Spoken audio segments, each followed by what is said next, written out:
Hi, I'm Jody, the mom. And I'm Dr. Barr, the doc, and this is Mom and Doc Talk, where we talk all things healing, pans and pandas, with a particular emphasis on homeopathy. And in this episode, we are talking all about the importance of community. We decided to talk about this first before we dive into the actual healing journey, the discovery journey and the diagnosis journey and the ups and the downs and everything before Jody and Avery found homeopathy, and then get into homeopathy in more detail.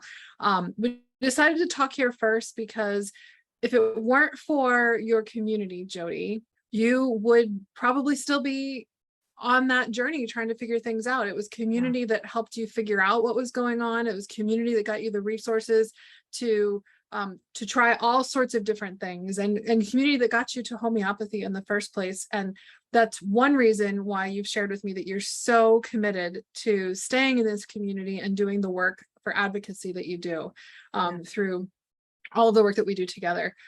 So we wanted to talk a little bit about that, and then maybe give you some resources that you could use to connect with others to help you with that community, because we also want to talk about the elephant in the room, that when you have a kid with PANS or likely PANS, sometimes people bail, right? And sometimes you had community and you end up losing it as a result. And so let's just talk about all of that, Jody. So in our last episode, you started to tiptoe into the conversation you had after a school pickup or at the park, I believe, with somebody that was a turning point for you. So let's just dive in there, if that's okay. I think instead of there, I think I'm going to go a tiny bit backwards and give a little bit of context, because this wasn't my first experience with community.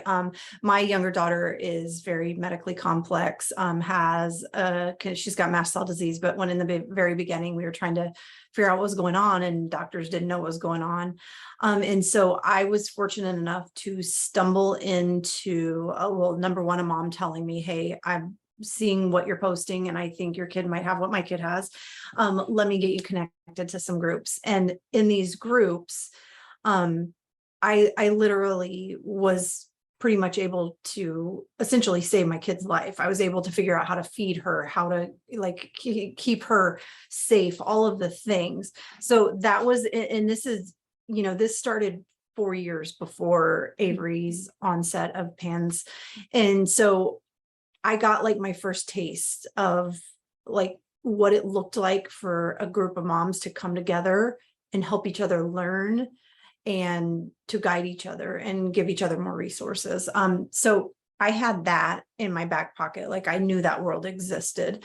But really during the PANS time, that's just completely exploded, because PANS was even more back whenever Avery had her onset. People weren't talking about PANS. Doctors certainly wouldn't talk about it. So at her preschool that she was going to, we used to go after school to play on the playground, really just me trying to avoid the meltdown. I was prolonging putting her in the car. And again, I was really quiet about what was going on with Avery, because it was traumatic. And I didn't know how else to be other than, I also questioned my reality a whole lot. Is this really happening? Is this me? All of the things. So I talked to my husband about it. I would talk to my mom about it. Other than that, at that point, I hadn't talked a whole lot about it. And I was like, you know what?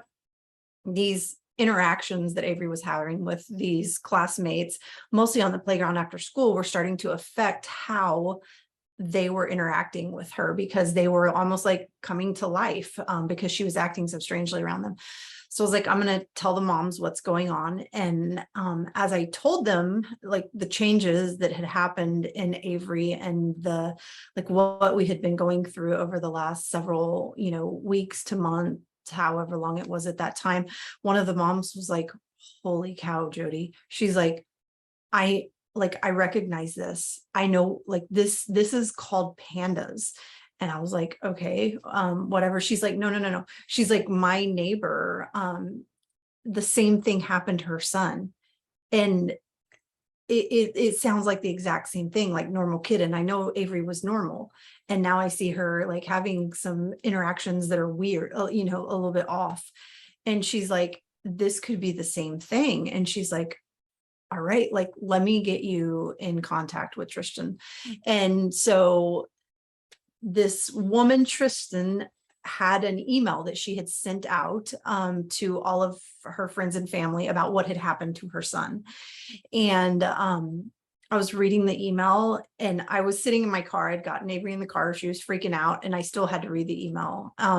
I read the email and I was like, oh my gosh, like, this is it. And I'm like, okay, let me go Google. So I start Googling, and the little bit at the time that I could find, I was like, oh gosh, this is it. Like, this is my thing. And that was like, at the time, I just barely was tiptoeing into the doctors and all of that, and nobody was hearing what I was saying. And also, Avery was acting perfectly normal at doctor's appointments. Like, she was very well under control. All the things that I was explaining, the doctors weren't seeing.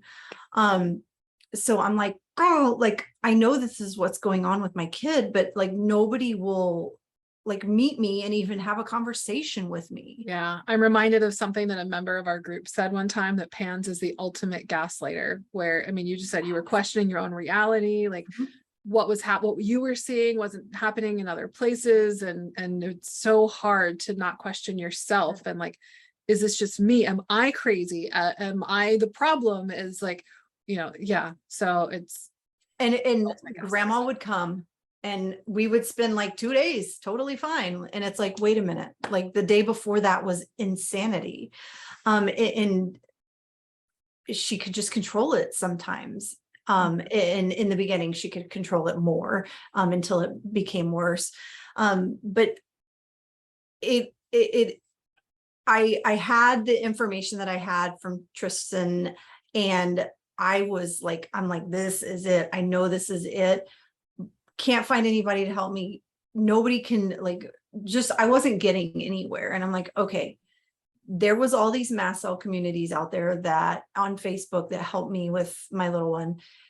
There's got to be something like that in the PANS world. And so I got on Facebook and I started looking, and sure enough, I found one. And then once you find one, it's like, oh, here's another one, and here's another one, and this one's about this, and this one's about that.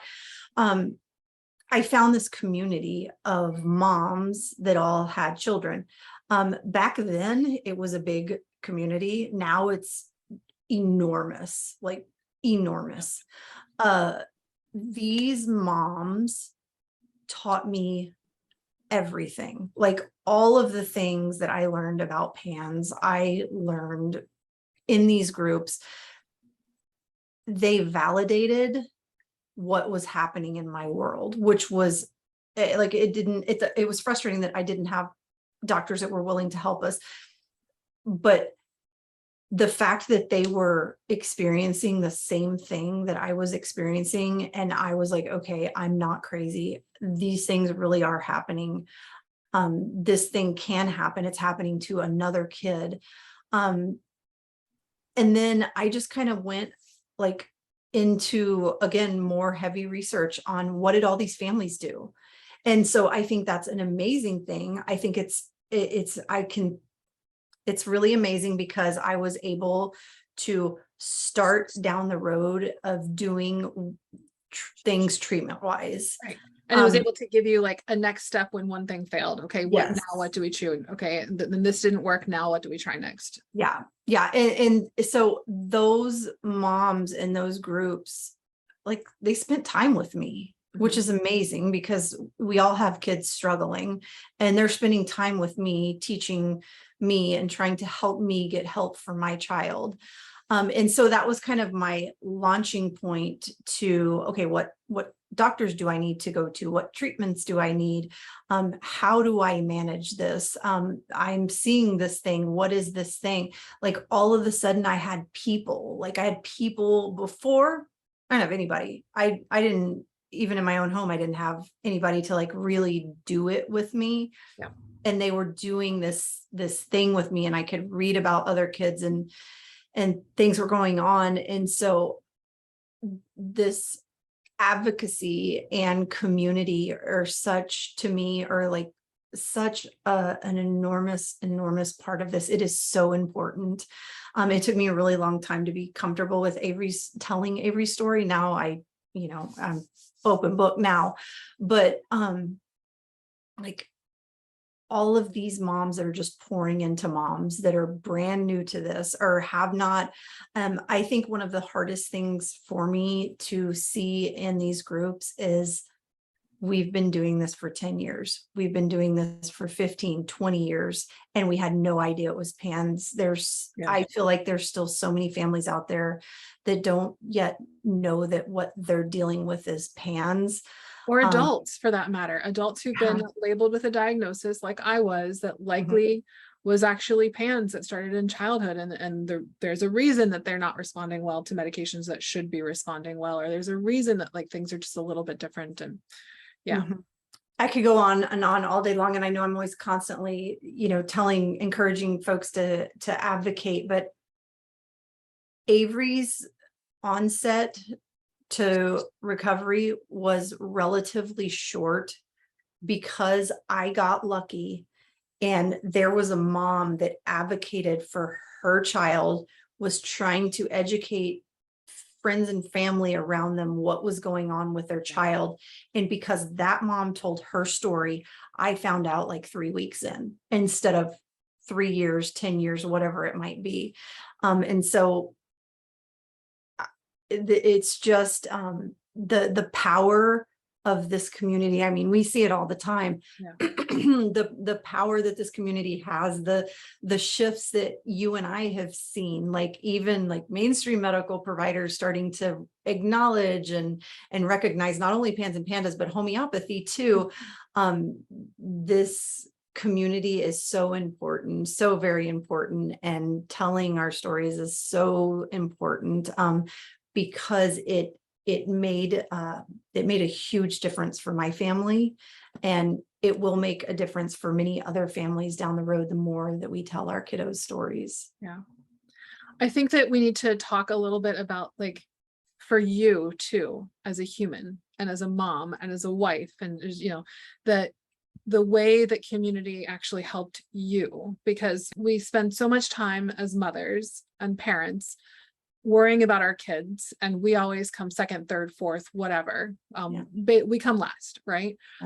And the reality is that you can't be last always, because then you burn out and you don't have the capacity to help your kiddo heal. And then what we see happening, and we'll talk about this at a future episode, but what we end up seeing happening is that mom is so burned out, traumatized, unwell herself from the stress of managing a kiddo with PANS or PANDAS, that healing for kiddos can sometimes stall until mom starts to get care for herself. And so what I'm hoping we can do by putting this episode where we did, for anybody who's early in the journey, is help encourage people to seek out community, not just to get answers for your kiddo, but to get support for yourself too.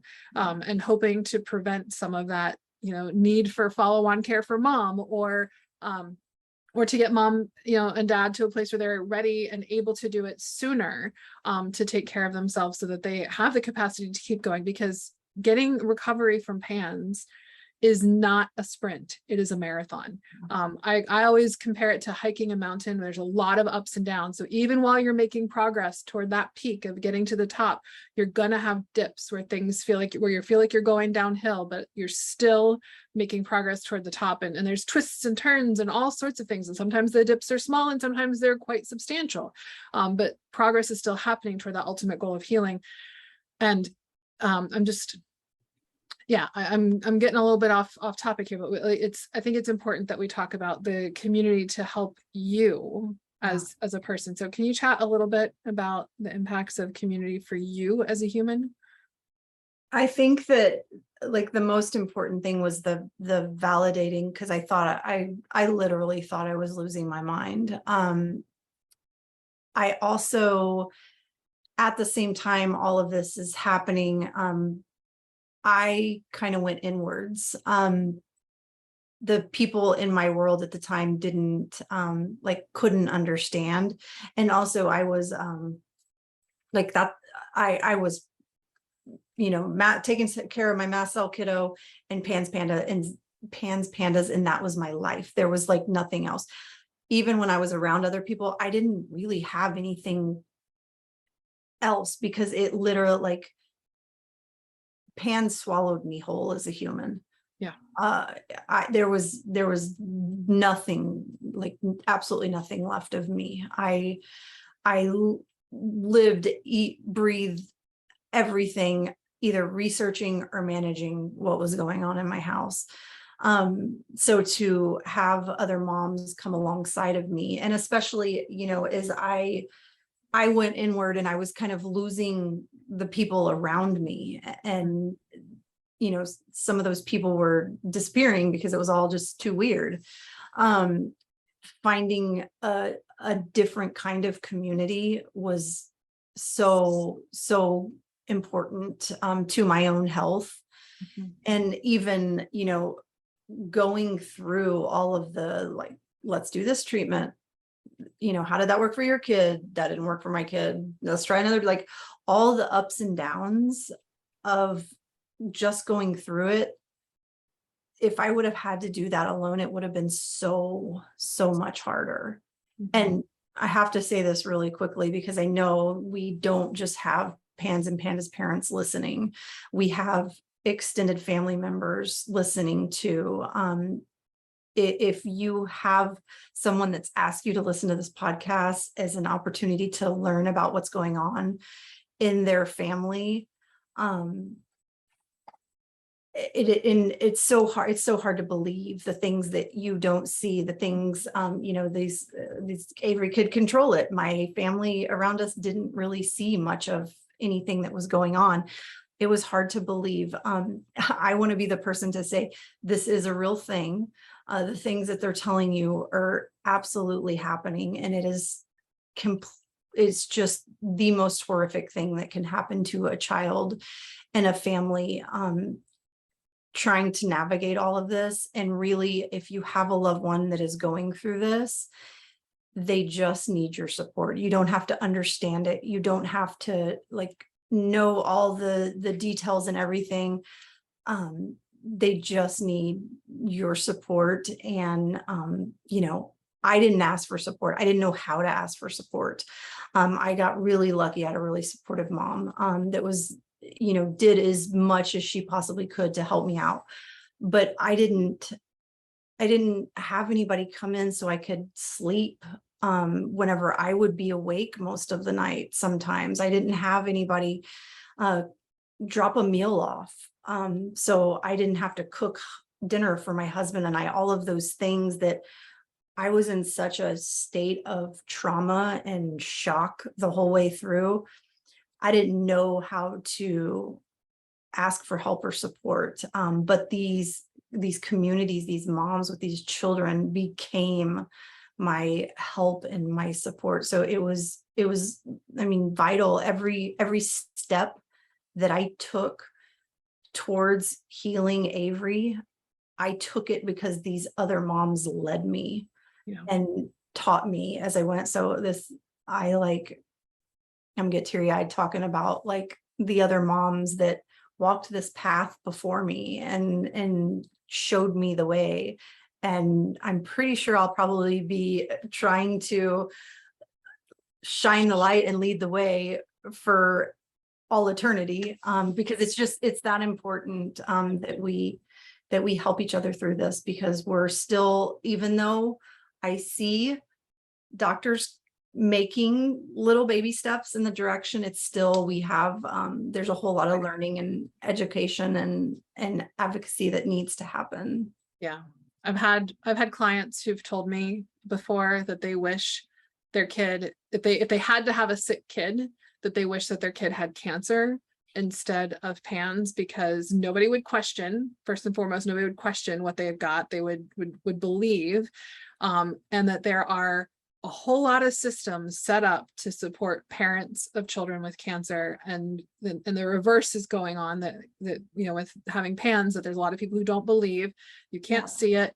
The labs that are run are only suggestive, and even they're only suggestive if somebody understands PANS and PANDAS and believes that it's a real thing, because it's still a controversial diagnosis, although it's getting more traction.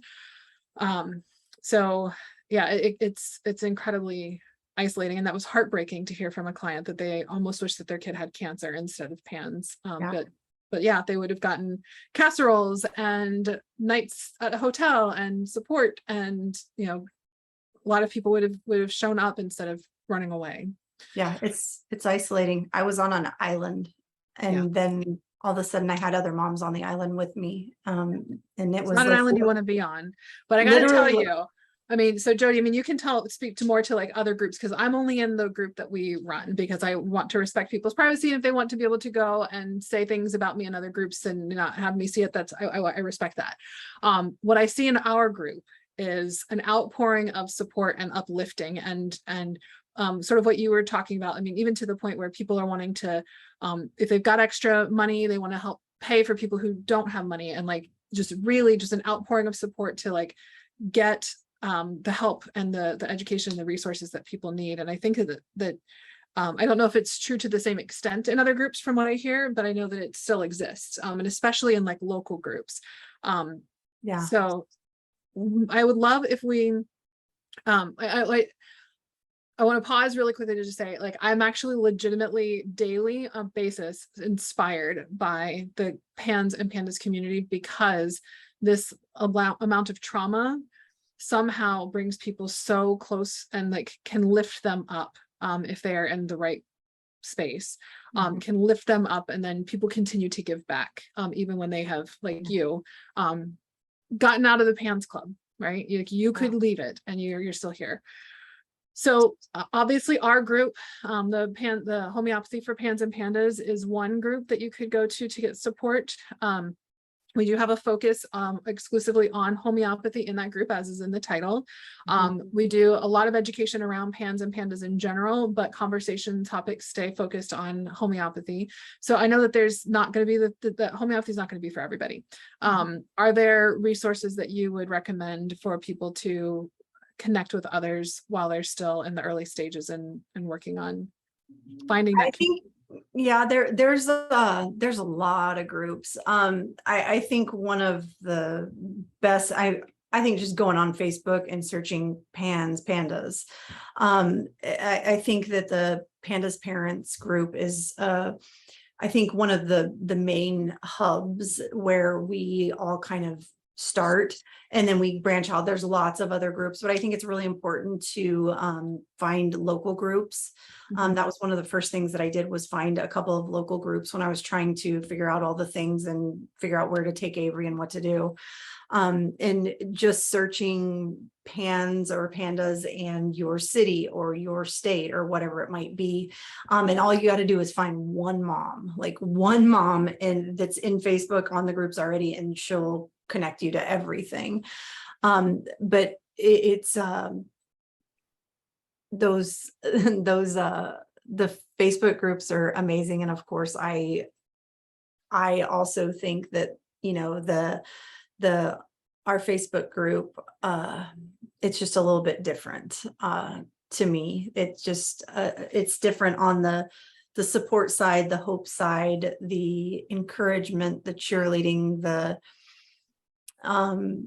the level of connection that we have as moms that don't know each other and will never meet each other ever, likely. It's unbelievable the things that we're accomplishing for our children and our families through community and support in that group. It's amazing. Yeah, in that group, we do regular guest hosts for our inside the group Mom and Doc Talk, which was sort of what sprang the idea for this podcast. And we have folks that come on and share their stories regularly as guest hosts. And we've had several people share that they feel like some of their best friends are people that they met in the group who they have never met in real life, but that they are closer to them and share more with them because they just got that bond. So All right, well, that's a wrap for today. In our next episode, we're going to dive into that tunnel that Jody went through trying to seek a diagnosis. So we're going to talk all about chasing the diagnosis, going to specialists, testing, and some medication merry-go-rounds. We're going to try to do it in about 20 minutes. So wish us luck. That's a challenge. We'll see you guys there. Bye.